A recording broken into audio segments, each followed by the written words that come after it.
الحمد لله الحنان المنان الذي خلق الإنسان وعلمه البيان والصلاة والسلام على رسوله سيد الإنس والجان وعلى آله وأصحابه ذوي الخير والإحسان أما بعد فأعوذ بالله من الشيطان الرجيم بسم الله الرحمن الرحيم وتعاونوا على البر والتقوى ولا تعاونوا على الإثم والعدوان واتقوا الله إن الله شديد العقاب صدق الله مولانا العظیم۔ بارگاہ رسالت مآب صلی اللہ علیہ وسلم میں درود پاک کا ہدیہ پیش کریں۔ صلاۃ دائمۃ سرمدا ابدا۔ عزیزان گرامی وقار، اسلام عبادات اور معاملات دونوں کا مکمل دستور ہے۔ جب اسلام کی بات کی جائے اور دین کی بات کی جائے تو لوگوں کو ایسا لگتا ہے کہ صرف عبادت کی بات کی جا رہی ہے، نہیں بلکہ اسلام پورے نظام حیات کا نام ہے۔ اس میں معاملات بھی ہیں اور عبادات بھی ہیں، اور دونوں کو اگر تقسیم کر دیا جائے عبادات اور معاملات تو میں آپ کو بتاؤں کہ 25% صرف عبادات ہے اور 75% معاملات ہے۔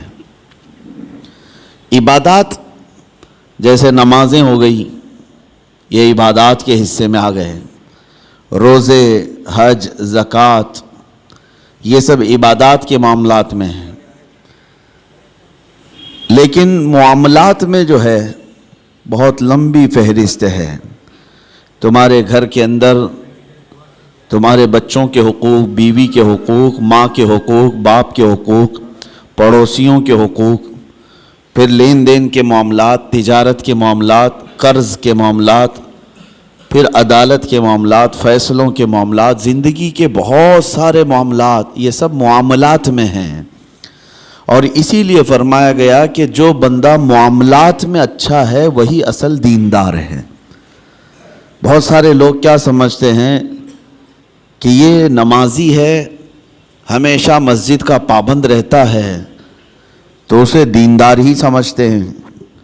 ہونا تو چاہیے کہ وہ دیندار ہو، لیکن اس کے معاملات کو بھی دیکھو کہ اگر وہ معاملات میں گڑبڑ ہے، یعنی لوگوں کے پیسے کھا جاتا ہے، لوگوں سے جھوٹے وعدے کرتا ہے، یا پھر دھوکہ دڑی کے کاموں میں ملوث ہے، تو وہ شخص دیندار نہیں ہے۔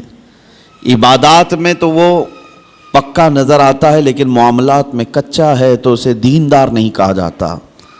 اسی لیے نبی پاک صلی اللہ تعالیٰ علیہ وسلم نے سختی کے ساتھ معاملات کے بارے میں بہت احکامات نافذ فرمائے، یہاں تک کہ حقوق بھی جو ہیں وہ دو قسم کے ہیں، حقوق اللہ، حقوق العباد۔ کچھ گناہ ایسے ہیں جس کا تعلق آپ نے ایسے گناہ کیے جس کا تعلق اللہ سے، اللہ کی نافرمانی سے، شراب پیا، نمازیں چھوڑ دیں، یا کوئی اور گناہ کیا، یہ وہ گناہ ہیں جس سے اللہ کی بارگاہ میں آپ کو معافی طلب کرنی ہے، اور اللہ کریم ہے، رؤوف و رحیم ہے، جب وہ چاہے معاف فرمائے۔ لیکن کچھ گناہ ایسے ہیں جن کا تعلق بندوں کے حق سے ہے۔ کسی کا پیسہ لے لیا اور اس کو دیتا نہیں، کسی کو اذیت دیا، مار پیٹ کیا، گالی گلوچ کیا، یہ سب بندوں کے حقوق ہیں۔ اور اس کے بارے میں نبی پاک صلی اللہ علیہ وسلم نے ارشاد فرمایا جب تک بندہ معاف نہیں کرے گا اللہ معاف نہیں فرماتا۔ یہ سخت قسم کے احکام ہیں، اسی لیے ہمیں زیادہ طور پر اہتمام معاملات میں کرنا چاہیے۔ آج دنیا بھر میں ہماری ایک امیج بن کر کے آ رہی ہے کہ ہم معاملات میں کچے ہوتے ہیں۔ مسلمانوں کے ساتھ لوگ لین دین بند کر چکے ہیں، تجارت کرنے میں ہچکچاتے ہیں۔ ایک دو جگہ نہیں، بہت ساری جگہوں پر میں نے یہ بات اپنے کانوں سے سنی، لوگ کتراتے ہیں۔ کیوں؟ بہت سارے لوگ تجارت کرنے پر لگے تو ہیں، ان کی داڑیاں بھی ہیں، ٹوپیاں ہیں، لیکن وہ جھوٹ بولتے ہیں اور سامنے والے کو دھوکہ دیتے ہیں۔ میں سب کی بات نہیں کرتا، لیکن چند لوگوں کے اس طرح کی حرکات سے اسلام اور مسلمانوں پر ایک عظیم دھبہ ہے، اور یہ بھی فرمایا گیا کہ جب معاملات میں تم کچے ہوگے تو آزمائش میں مبتلا ہو جاؤ گے، مصیبتوں میں گرفتار ہوگے اور برکت اٹھا لی جائے گی۔ جھوٹ بول کر کے آدمی کتنا کما لے گا لیکن اس میں برکت نہیں ہے۔ نبی پاک صلی اللہ تعالیٰ علیہ وسلم ہمارے لیے سب سے بہترین اسوہ ہیں، بہترین آئیڈیل ہیں۔ معاملات میں اللہ کے حبیب صلی اللہ تعالیٰ علیہ وسلم نے جو کردار اختیار فرمایا ہے وہ رہتی دنیا تک اس کی مثال کوئی نہیں پیش کر سکتا، اور اسی اسوہ پر، انہی کے نقش قدم پر چل کر صحابہ اکرام رضوان اللہ علیہم اجمعین نے دنیا میں اپنے ایک عظیم اخلاق پیش کیے معاملات کے بارے میں، چاہے وہ پڑوسیوں کے معاملات ہوں، چاہے وہ لین دین کے معاملات ہوں، چاہے وہ عدالت کے معاملات ہوں۔ بندوں کے حقوق کے سلسلے میں صحابہ بہت الرٹ تھے، بہت ہی زیادہ الرٹ تھے۔ حضور پاک صلی اللہ تعالیٰ علیہ وسلم جس بارے میں سب سے زیادہ مشہور تھے مکہ میں، آپ کے اعلان نبوت سے پہلے کی بات کر رہا ہوں، آپ کو جو لقب سے مکہ کے کفار پکارتے تھے وہ صادق الوعد الامین، امانتوں کا سچا آدمی اور وعدے کا پکا آدمی۔ حضور پاک صلی اللہ تعالیٰ علیہ وسلم کو اس لقب سے وہ پکارتے تھے، سچ بولنے والا اور اپنے وعدے کا پکا آدمی۔ حضور اکرم صلی اللہ تعالیٰ علیہ وسلم ایک مرتبہ مدینہ طیبہ سے گزر رہے تھے، ایک قافلہ تھا، طارق المحاربی نام کے ایک راوی ہیں، انہوں نے پوری ایک لمبی حدیث روایت کی ہے۔ کہتے ہیں کہ ہم لمبے سفر سے آئے تھے، ہمارا قافلہ تھا، ہمارے قافلے میں ایک لال رنگ کا اونٹ بھی تھا، سرخ اونٹ جس کو کہتے ہیں، اور اس زمانے میں سرخ اونٹ کی بڑی قیمت ہوتی تھی، بہت مہنگا اونٹ ہوتا تھا۔ حضور پاک صلی اللہ تعالیٰ علیہ وسلم کا گزر وہاں سے ہو رہا تھا، آپ رک گئے، ان لوگوں سے خیر خیریت پوچھی، کہاں سے قافلہ آ رہا ہے، کہاں جا رہا ہے، اور پھر اس کے بعد اس اونٹ کو نبی پاک صلی اللہ علیہ وسلم نے دیکھا اور پسند فرمایا، اور ان سے کہا کیا تم یہ اونٹ مجھے بیچو گے؟ اس قافلے والوں نے کہا ہم بیچیں گے۔ قیمت کتنی ہے؟ ان لوگوں نے بتایا اتنی کھجوریں، یعنی ہم باغیچے کی اتنی کھجوریں لیں گے۔ انہوں نے ایک قیمت بتائی، حضور پاک صلی اللہ تعالیٰ علیہ وسلم اس پر راضی ہوئے، کہا کہ ٹھیک ہے اتنی کھجوروں پر میں راضی ہوں، اونٹ میرے ہاتھ دے دو۔ ان لوگوں کا جو قافلے کا امیر تھا اس نے اونٹ اٹھایا اور حضور کے ہاتھ دے دیا۔ اس وقت رسول پاک صلی اللہ علیہ وسلم کے پاس نہ کھجوریں تھیں، نہ کوئی سامان تھا، لیکن حضور اونٹ کی رسی اپنے ہاتھ میں لیے اور مدینے کی طرف چل پڑے۔ قیمت تو ادا نہیں ہے، ان لوگوں میں سے کسی نے پوچھا بھی نہیں۔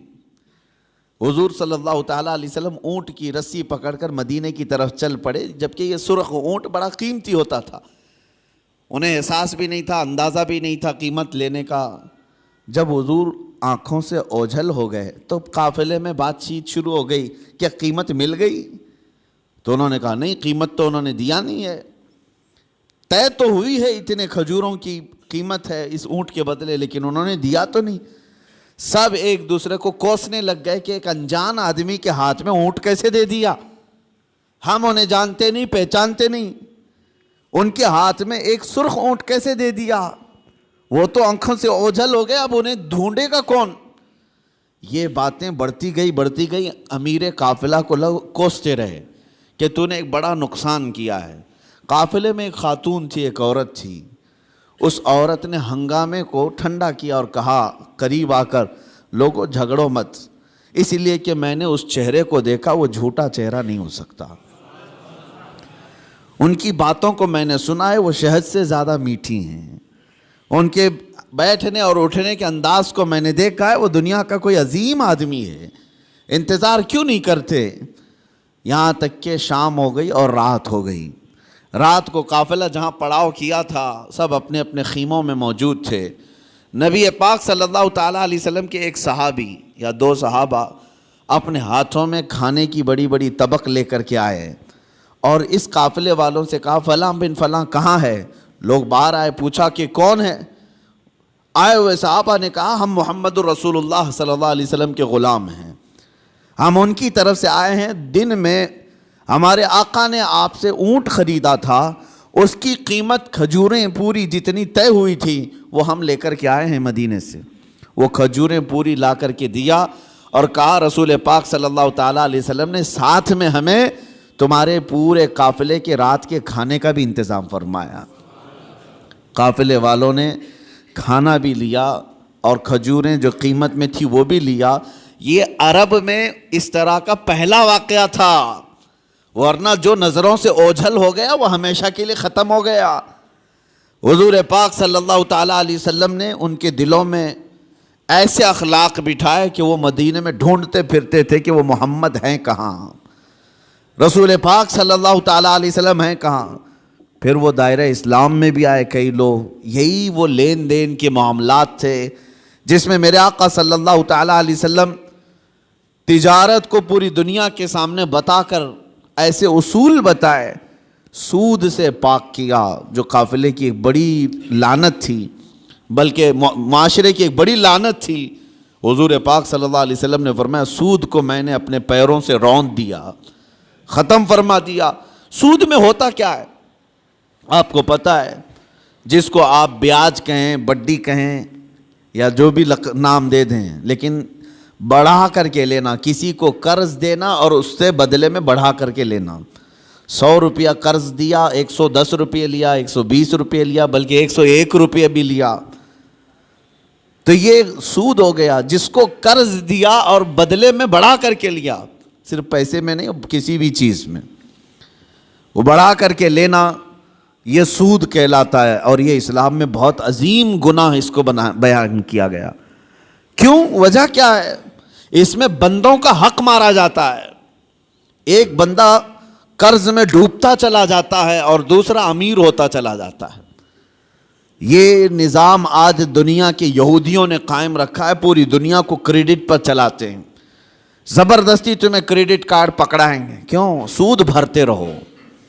تم اپنے حلال کمائی کی قیمت، اپنے پسینے کی قیمت ان کو سود میں چکاتے رہو، بھرتے رہو. لوگوں کو احساس بھی نہیں ہوتا. یہ دنیا اس عظیم لعنت میں تمہیں لے کر کے جا رہی ہے. میرے آقا صلی اللہ تعالیٰ علیہ وسلم نے ارشاد فرمایا جس نے سود کا ایک لقمہ کھایا اس کا گناہ اتنا بڑا ہے کہ جیسے کہ اس نے خانہ کعبہ کے سامنے اپنی ماں سے زنا کیا. اتنا بڑا اس کا گناہ ہے. بلکہ ایک حدیث میں 73 درجے گناہ کے ہیں. سود کھانے والے کے گناہ 73 درجے کے ہیں، 73. اس میں سے پہلا درجہ یہ ہے کہ وہ ماں کے ساتھ بدکاری کیا ہو. عزیزان گرامی وقار، اس کو اتنا سخت کیوں بیان کیا گیا؟ بندوں کے حقوق مارے نہ جائیں، بندوں کے حق تلف نہ ہوں. امانت کے ساتھ جو معاملات ہوتے تھے، آپ دیکھیں وہی چیز آج ہمارے معاشرے سے ختم ہونے لگ گئی ہے. آج تمہیں لون لینے کی ضرورت کیوں پیش آنے لگی؟ آج قرض جہاں پر بھی جائیں گے تمہیں بیاج کے ساتھ لینے کی ضرورت کیوں پیش آ رہی؟ اس کی وجہ یہی ہے کہ آپس میں اعتماد اور بھروسہ ختم ہو گیا. قرض حسن کون دینے والا ہے آج ایک مسلمان اٹھے اور دوسرے کے پاس جائے اور کہے کہ مجھے 5 لاکھ کی ضرورت ہے، اللہ ماشاء اللہ کون ہوگا؟ قریب سے قریب ترین دوست بھی منہ پھیر لیتا ہے. اس کی وجہ صرف ایک طرفہ نہیں ہے، 2 طرفہ ہے. قرض لینے والا اور قرض دینے والا دونوں کے درمیان اعتماد کا رشتہ نہیں ہے. کچھ لوگ قرض لیتے ہیں لیکن وہ دینا نہیں چاہتے. یہ بھی بندوں کے حقوق کی پامالی ہے. ان کو کیوں دیا جائے قرض؟ لوگ ڈرتے اسی لیے کہ 5 لاکھ دوں کہ 1 لاکھ دوں، یہ تو دینے کا نام ہی نہیں لیتا. اور کچھ لوگوں کی لت پڑ جاتی عادت، اس سے بھی مانگا اس سے بھی مانگا اور قرض میں ڈوبتے چلے گئے. وہ ایسے بھکاری بن جاتے ہیں کہ ان کے لیے دروازے بند ہو جاتے ہیں.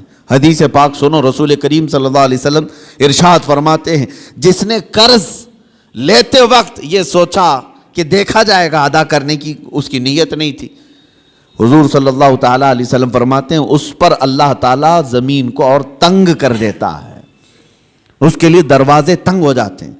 اور فرماتے ہیں کہ جس نے قرض لیا اور دینے کی نیت تھی اور یہ سوچا کہ میری ناک زمین پر رگڑ جائے لیکن میں اس کا حق دوں گا، حضور فرماتے ہیں اللہ اس کے لیے روز دروازہ کھولتا ہے، اس کے لیے اسباب پیدا کرتا ہے. یہاں لینے والے کی دل میں خیال ہی نہیں رہ گیا کہ سامنے والے سے میں نے رقم لیا ہے. بے چینی شروع ہو جانی چاہیے، ہمیں بے قراری شروع ہو جانی چاہیے. کسی کا قرض لیا ہے تو نیند اڑ جائے کہ نہیں میرے بھائی کا قرض ہے مجھے واپس دینا ہے. لیکن یہاں معاملات ایسے نہیں رہ گئے جس کی وجہ سے آج دنیا نے تمہیں سود کا عادی بنا دیا. اب کون دیتا ہے قرض حسن؟ قرض حسن کا مطلب کیا ہے؟ 1,00,000 روپے میں آپ کو دیا اور بدلے میں آپ نے بھی 1,00,000 روپے لوٹایا. یہ قرض حسن اچھا قرض ہے.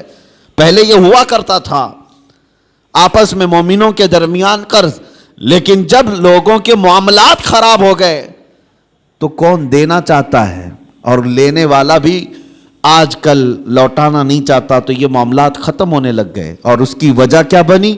جب اعتماد کا رشتہ ٹوٹ گیا تو تم سود کے کاروبار میں پڑ گئے. اب تمہارے پاس کوئی راستہ نہیں رہ گیا. جاؤ بینکوں سے لون لو یا غیر مسلموں سے بھاری سود میں قرض اٹھاؤ اور اپنے کام کرتے رہو. یہ سب کی نوبت صرف اسی وجہ سے آئی کہ آپس کے رشتے خراب ہیں, یہ معاملات خراب ہیں, ایک دوسرے کے ساتھ محبت کا رشتہ نہیں ہے.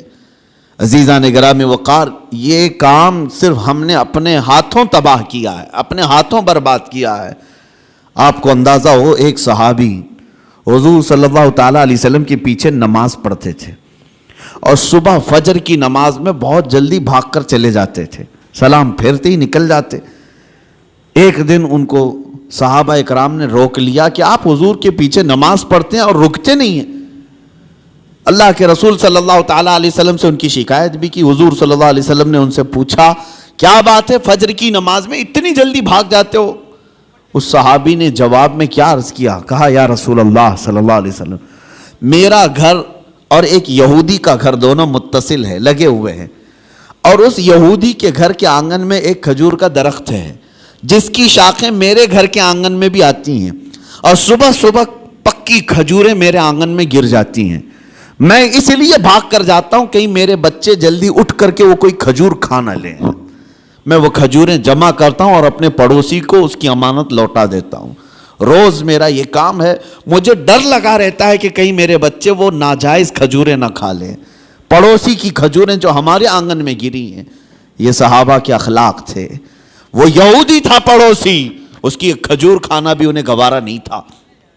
کیا ہم نے بچوں کی یہ تربیت کی ہے؟ دوسرے کا مال نہیں اٹھانا چاہیے. یہاں تو بازار میں جا کر بھاؤ تاؤ پوچھتے ہوئے نہ جانے کتنے انگور کھا جاتے ہیں لوگ. پھل پوچھتے پوچھتے کتنے تو چیک کرنے میں کھا جاتے ہیں, جبکہ یہ بھی جائز نہیں بغیر اس کی اجازت کے. بغیر اس کی اجازت کے تمہارے لیے جائز نہیں ہے.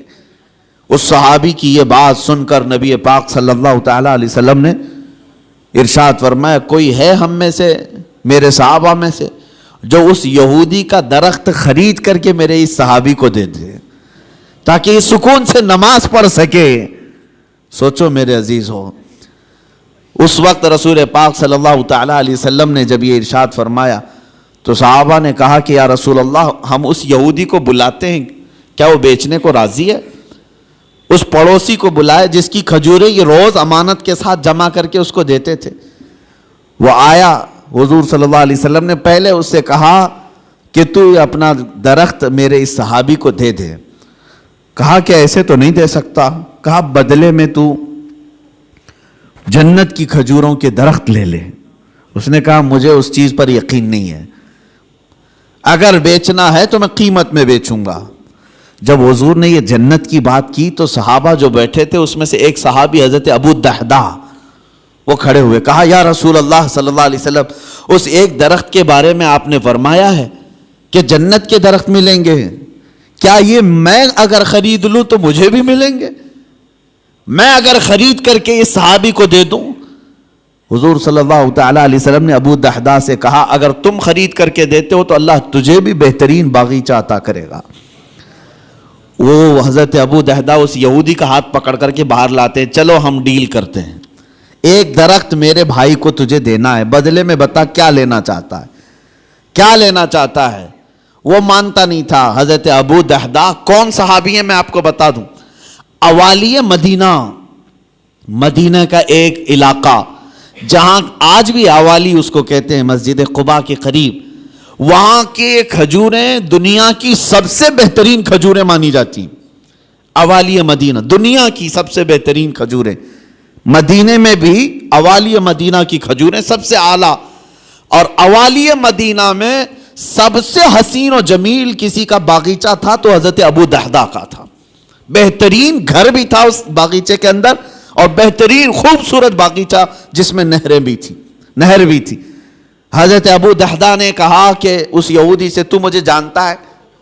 کہا کہ تجھے مدینے کا کون آدمی نہیں جانتا، تو ابو دحدہ ہے. باغیچے کے نام سے ہی لوگ جانتے ہیں، حسین و جمیل باغیچہ ہے. حضرت ابو دحدہ نے کہا کیا تو اس بات پر راضی ہے کہ میں وہ پورا باغیچہ اس ایک درخت کے حوالے دیتا ہوں چاہتا ہوں، یہ ایک درخت تو دے دے میرے اس بھائی کو، میں باغیچہ پورا دے دوں. اس یہودی نے کہا کیا مذاق ہے یہ، کیسا مذاق ہے؟ اس نے کہا رسول اللہ کی بات پر میں کبھی مذاق نہیں کرتا اور نہ ہی مسلمانوں کو یہ زیب دیتا ہے، میں معاملات کر رہا ہوں تیرے ساتھ. اس یہودی نے کہا کوئی بات نہیں، درخت میں دینے کو تیار ہوں.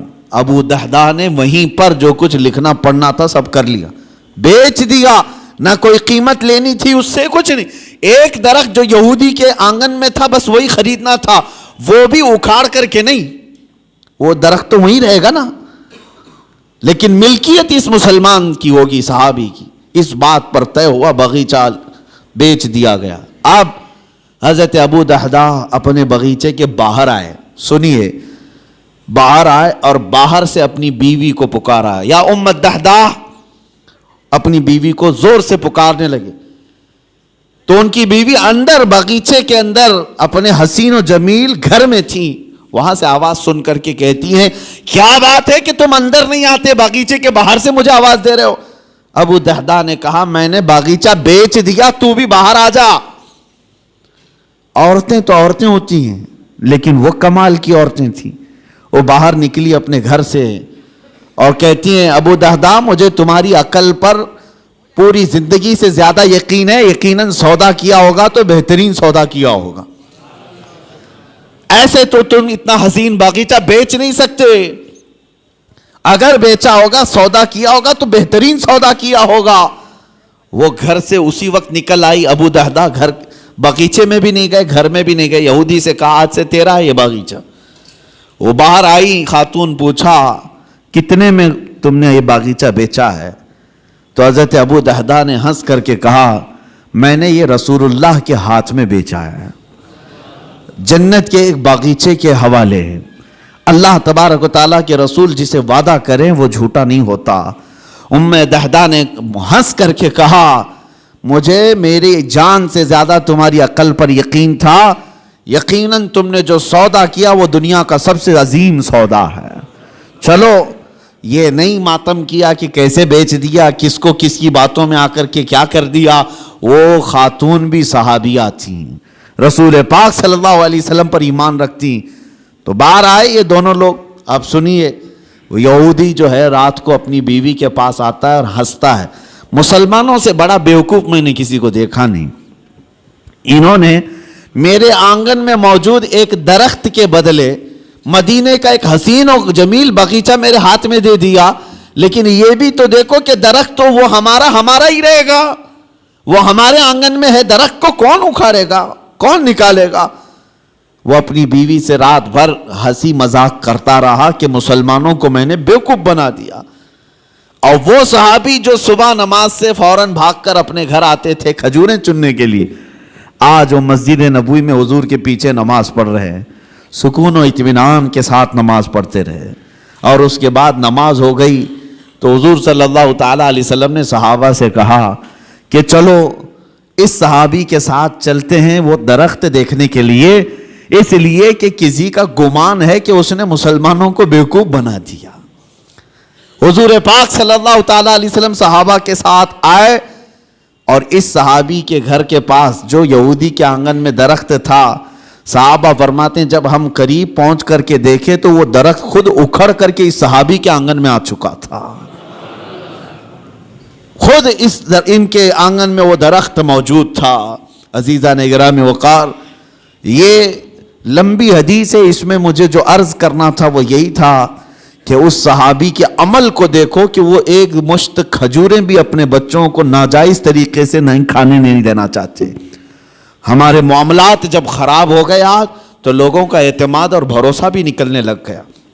یہاں لوٹ کھسوٹ ایسی کچھ چیزوں کی میں نشاندہی کرتا ہوں کہ اللہ کا عذاب کس قوم پر آیا تھا. ایک بہت بڑی قوم حضرت شعیب علیہ السلام کی قوم, ان کے بارے میں قرآن میں ہے وَيَا قَوْمِ أَوْفُوا الْمِكْيَالَ وَالْمِيزَانَ بِالْقِسْطِ وَلَا تَبْخَسُوا النَّاسَ أَشْيَاءَهُمْ. حضرت شعیب علیہ السلام اپنی قوم کو بار بار ڈراتے تھے کہ ماپ تول میں کمی مت کرنا, ناپ تول میں کمی مت کرنا, برابر انصاف کے ساتھ لوگوں کو غلہ دیا کرو. وہ لوگ کیا کرتے تھے جس کو ڈنڈی مارنا کہتے ہیں, یعنی کلو کے کانٹے میں جو ہے فرق کر دینا, اور کہیں سے کچھ نہ کچھ سیٹنگ کر کے مال تھوڑا سا سامنے والے کو کم جائے. اس گناہ میں مبتلا تھی وہ قوم, اور اس کو اللہ کے نبی حضرت شعیب علیہ السلام اس قوم کو ڈراتے رہے, یہ زمین میں فساد ہے, اس چیز سے باز آؤ. وہ باز نہیں آتے تھے. جانتے ہو ناپ تول میں کمی کرنے کی وجہ سے اللہ کا بھیانک عذاب ان پر آیا, بہت سخت ترین عذاب آیا. قوم شعیب ہمیشہ کے لیے ہلاک کر دی گئی, اس کو قوم سمود بھی کہتے ہیں. حضرت شعیب علیہ السلام کی قوم پوری ہلاک و برباد ہو گئی, ناپ تول میں کمی کرتی تھی. آج ہو سکتا ہے کہ ترقی یافتہ دور میں ناپنے کی چیزیں بدل گئی ہوں, لیکن اگر اس میں بھی کوئی خیانت کرتا ہے ایک ذرا برابر بھی, وہ اللہ کے عذاب میں گرفتار ہوگا. اس کی برکتیں ختم کر دی جائیں گی, اس کے چہرے کی رونق ختم کر دی جائے گی. اسی لیے میرے عزیزو, ان معاملات میں پابند ہو جاؤ اور دیکھنا کہ ہمارے معاملات بالکل صحیح ہو جائیں گے.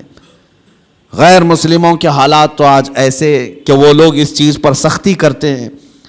ان کی مارکیٹ میں سب ایک دوسرے کے تعاون کرنے والے ہیں, اور مومنوں میں ایک دوسرے کا تعاون کرنے والا نہیں. مارکیٹ میں اگر 4 دکانیں تمہاری ہیں, تمہاری تجارت زیادہ ہونے لگ گئی تو بغل والے کو حسد ہونے لگ گیا. سوچتے کہ میرا بھائی تو ہے, نہیں, حسد ہونے لگ گیا. اور تیسرا اس سے زیادہ جلنے لگ گیا. آپس میں اس بات کو لے کر کے سب جلن کے شکار ہیں. اور پھر اس کے بعد ہوتا یہ ہے کہ ذرا برابر کچھ کمی ہوئی تو دوڑے دوڑے بابا کے پاس جاتے ہیں, پڑوسی نے کچھ کرایا ہے, میری دکان میں کچھ ہوتا نہیں. تم آپس میں ایک دوسرے کو کیا کرایا اسی میں لگے رہے ہو. بلکہ ہم کچھ بازاروں میں گئے ہیں, دیکھا ہے, اور کسی کی دکان پر, غیر مسلم کی بات کر رہا ہوں, کوئی سامان نہیں مل رہا ہے, تو وہ سامان نہیں مل رہا ہے تو یہ نہیں کہتا کہ چلے جاؤ دوسری جگہ, بلکہ وہ وہیں کھڑا ہو کر کے اپنے کسی بھائی کا ریفرنس دیتا ہے, کہتا ہے فلاں جگہ یہ ملے گا, یہاں جا اور میرا نام لے کر کے کہو. وہ آپس میں تعاون ہے ایک دوسرے کا. مومنوں, آپ سب لوگ ایک دوسرے کے تعاون میں جب تک نہ آئیں تو رحمت خداوندی سے محروم رہو گے. اللہ تبارک و تعالیٰ کا عذاب آئے گا معاملات میں خراب ہونے سے. اسی لیے سود کو حرام اسی لیے کیا گیا تھا کہ دوسروں کے حق نہ مارے جائے. دوسرا کوئی غریب سے غریب تر ہوتا جائے اور تم امیر سے امیر تر ہوتے جاؤ, یہ جائز نہیں اسلام میں. یہاں تک کہ غلہ جمع کر کے رکھنا اور وقت آنے کا انتظار کرنا, یہ بھی حرام ہے, حرام ہے. چاول کو ذخیرہ کر لیا, احتکار اس کو کہتے ہیں, اس کو جمع کر کے رکھ لیا اور سوچتا رہا کہ مارکیٹ میں چاول جب کم ہوگا تو میں اپنا غلہ باہر نکالوں گا, اور اس وقت جو 100 روپے کلو کا چاول ہوگا میں 500 روپے کا بیچوں گا. یہ احتکار سخت ترین حرام ہے. کچھ لوگ ذخیرہ اندوزی کرتے ہیں, پیاز کو, آلو کو, چاول کو, گیہوں کو, یہ جو روز مرہ کی ضروریات ہیں اس کو جمع کر کے کئی گوڈاؤن میں سیف کر دیا, اور اس کے بعد مارکیٹ پر نظر رکھتے رہتے, مارکیٹ میں جب یہ چیزیں کم ہوں گی ہم اپنا غلہ باہر نکالیں گے. اسلام میں یہ جائز نہیں. بندوں کے حقوق مارنا یہ معاملات کی خرابی ہے, احتکار جائز نہیں ہے.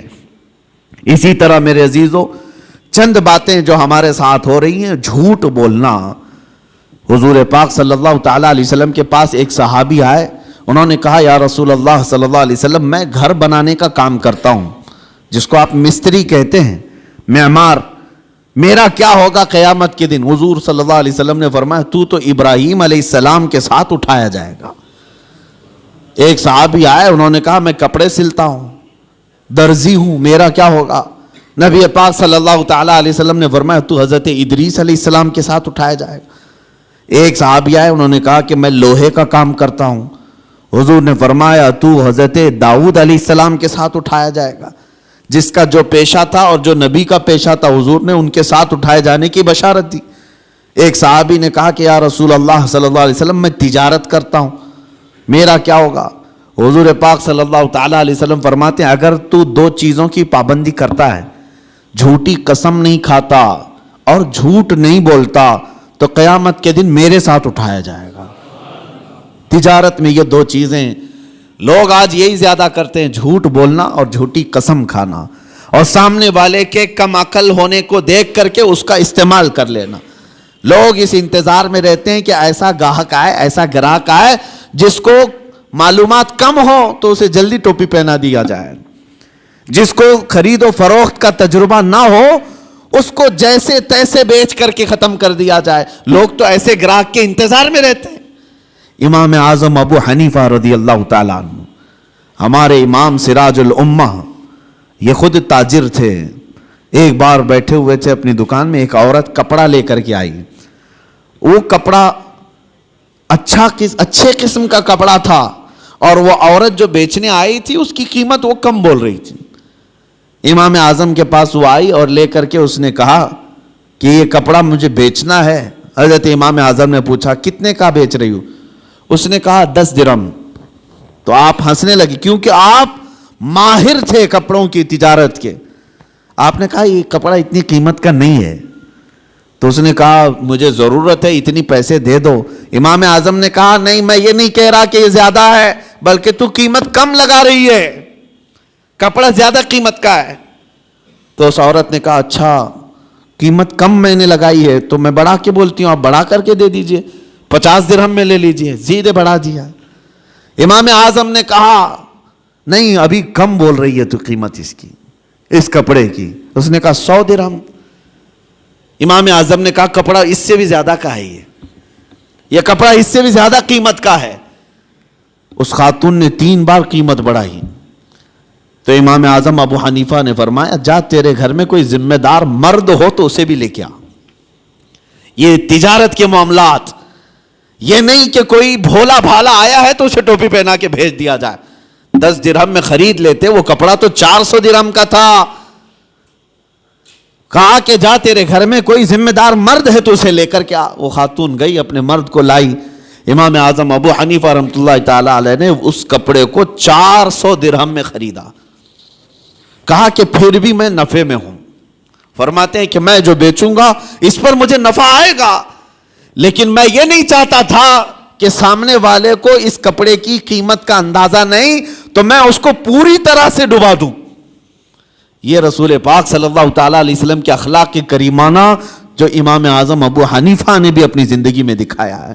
اور ایک بات، ایک عورت اور آئی۔ عورتوں کو کچھ معاملات میں بہت معلوم ہے اور کچھ معاملات میں کچھ نہیں معلوم ہے۔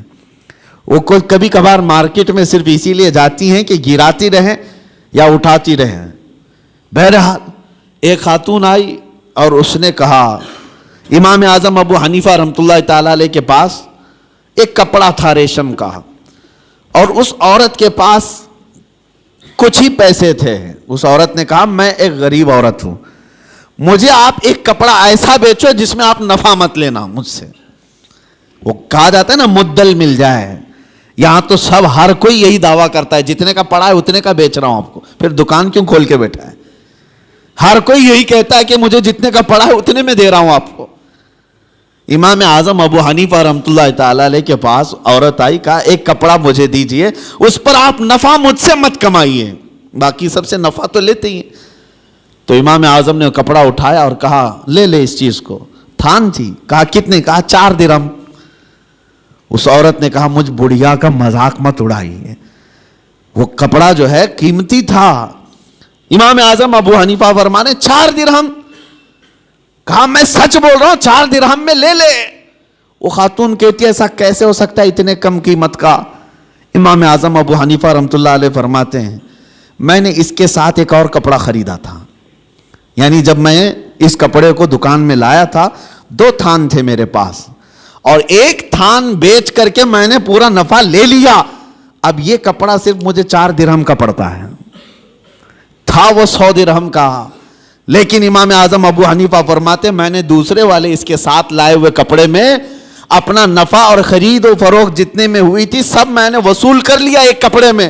اب ایک کپڑا مجھے صرف 4 درہم کا پڑتا ہے, تو چاہے تو لے لے. 4 درہم میں اس عورت کو کپڑا دے دیا. کون کرتا ہے آج کے معاملات؟ کون کرتا ہے؟ یہاں غریبوں کا خون چوس لیا جاتا ہے, ان کے معاملات کو ختم کر دیا جاتا ہے. عزیزان گرامی وقار, جب تک یہ احساس تمہارا بیدار رہے کہ مجھے اگر دھوکہ اگر میں دوں گا تو اللہ شاہد ہے, اللہ دیکھ رہا ہے, ہر چیز وہ تمہاری قیامت کے دن لائے گا. فَمَنْ يَعْمَلْ مِثْقَالَ ذَرَّةٍ خَيْرًا يَرَهُ وَمَنْ يَعْمَلْ مِثْقَالَ ذَرَّةٍ شَرًّا يَرَهُ. تم میں جو رائی کے دانے کے برابر نیکی کرے گا اللہ اسے بھی دکھائے گا, اور رائی کے دانے کے برابر جو برائی کرے گا اللہ وہ بھی تمہیں دکھائے گا. اس لیے معاملات میں پکے ہو جاؤ. لوگوں کو ٹھگنا, لوگوں کو بیوقوف بنانا, لوگوں کو کا استحصال کرنا, یہ نہیں ہے کہ تجارت تمہارے لیے حلال نہیں, نفع رکھو لیکن جھوٹ مت بولو. مثال کے طور پر ایک گھڑی ہم نے خریدی, میں نے 100 روپے کی خریدی ہے, اب مجھے بیچنا ہے 150 روپے میں یا 200 روپے میں. 150 روپے کی میں قیمت لگایا تھا, 50 روپے فائدہ تھا ہمارا. اور جب آپ خریدنے کے لیے آئے تو ظاہر سی بات ہے نیگوسیشن تو چلتا ہی ہے. آپ آتے ہی اس کی قیمت کم کرانے لگے, تو آپ جب قیمت کم کرانے لگے تو سیدھے آپ نے کہا مجھے 120 میں دو, اور ہم نے کہا اتنے میں تو مجھے پڑی بھی نہیں ہے, جبکہ ہمیں پتا ہے یہ گھڑی 100 روپے کی ہے اور اس نے صرف 30 روپے کم کرایا تھا.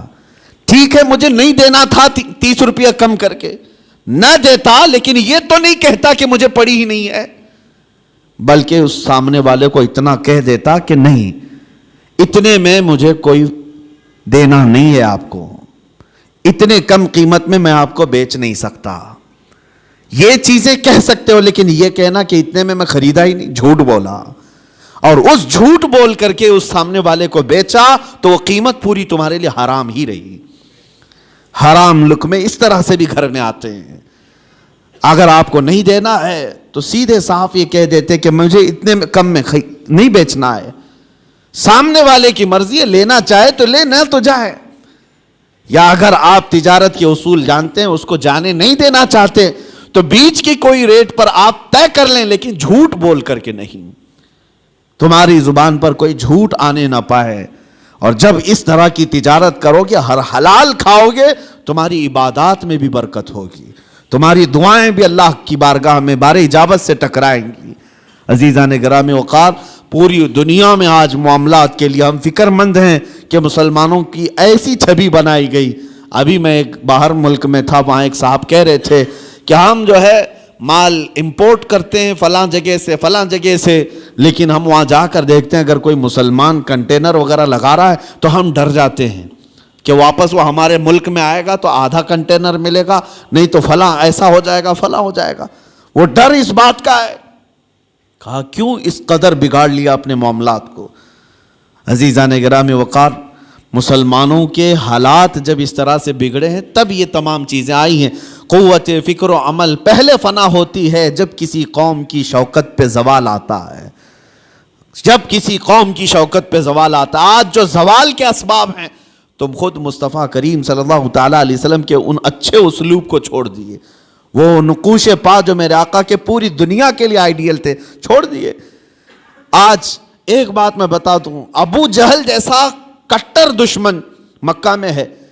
ایک قافلے والا یمن سے یا کہیں سے آیا ہے, ایک اونٹ لے کر کے وہ بیچارہ مکہ میں آیا, اس کا قرض ابو جہل کے پاس تھا, یعنی ابو جہل ان کے پیسے لے کر کے دبا لیا تھا, نہیں دے رہا تھا, اور دادا ہے, گنڈا ہے, اور وہ بندہ بیچارہ جو آیا وہ کمزور تھا, وہ مکہ کے فلاں آدمی کے پاس جا رہا تھا, کہا کہ اس سے میرا پیسہ دلا دو, کوئی تیار نہیں تھا. ارے اس کے پاس کون جائے گا, ابو جہل کے پاس, وہ سردار قریش ہے, پتہ نہیں کون اس سے وصول کرے گا. کچھ ایسے لوگ یہاں پہ بھی ہیں جن سے لوگ ڈرتے ہیں, ارے ان سے کون وصول کرے گا. یہ اس زمانے کے ابو جہل ہیں, لوگ ان سے ڈرتے ہیں کہ پیسہ ان سے کون وصول کرے گا, گنڈے ہیں, مار پیٹ کریں گے, تو سب ڈرے ہوئے تھے. وہ مجبور آدمی مکہ میں حرم پاک میں مجبور اور پریشانی کے عالم میں کھڑا تھا. ایک کسی نے پوچھا کہ کیا بات ہے, مکہ کے حالات بتا رہا ہوں. اس نے کہا میرا پیسہ فلاں آدمی دبا کر بیٹھا ہے، ابو جہل دیتا نہیں. تو وہ حرم پاک میں جو بندہ آیا تھا اس نے کہا تیرے لیے ایک ہی راستہ ہے، جا محمد کے پاس صلی اللہ علیہ وسلم. حضور پاک صلی اللہ تعالیٰ علیہ وسلم وہ بھی مسلمان نہیں، اس نے کہا جا محمد کے پاس، وہ تجھے دلا دیں گے. وہ شخص کہتا ہے میں ڈھونڈتے ڈھونڈتے حضور پاک صلی اللہ علیہ وسلم کے پاس آیا. یہ حضور پاک صلی اللہ تعالیٰ علیہ وسلم کے حالات اس وقت، کیا آپ بہت بڑے پیسے والے تھے؟ کیا آپ اس وقت حالات میں مکہ والوں کے اس طرح سے مضبوط مالی اعتبار سے؟ لیکن وہ شخص آیا، حضور ایک جگہ بیٹھے ہوئے تھے، آتے ہی رو پڑا، کہا آپ محمد ہیں؟ کہا فلاں شخص مکہ کا ابو جہل، اس کو دوسرے نام سے پکارا جاتا تھا. کہا وہ پیسے میرے لیا ہے اور دیتا نہیں ہے اور ڈراتا الگ ہے. حضور پاک صلی اللہ علیہ وسلم نے اس سے کہا رو مت، چل میں تیرے ساتھ چلتا ہوں. حضور اس شخص کے ساتھ آئے اور کہا کہ ڈھونڈتے ہیں. ابو جہل ایک جگہ بیٹھا ہوا تھا قریش کی محفل میں، ٹھٹا مار کر ہنس رہا.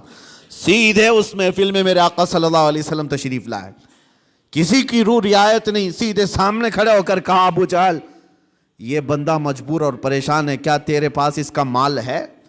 تو نے اس سے قرضہ لیا ہے؟ ابو جہل نے کہا ہاں میں نے لیا ہے. کہا کب دے گا اس کے پیسے؟ اس کے پیسے کب دے گا؟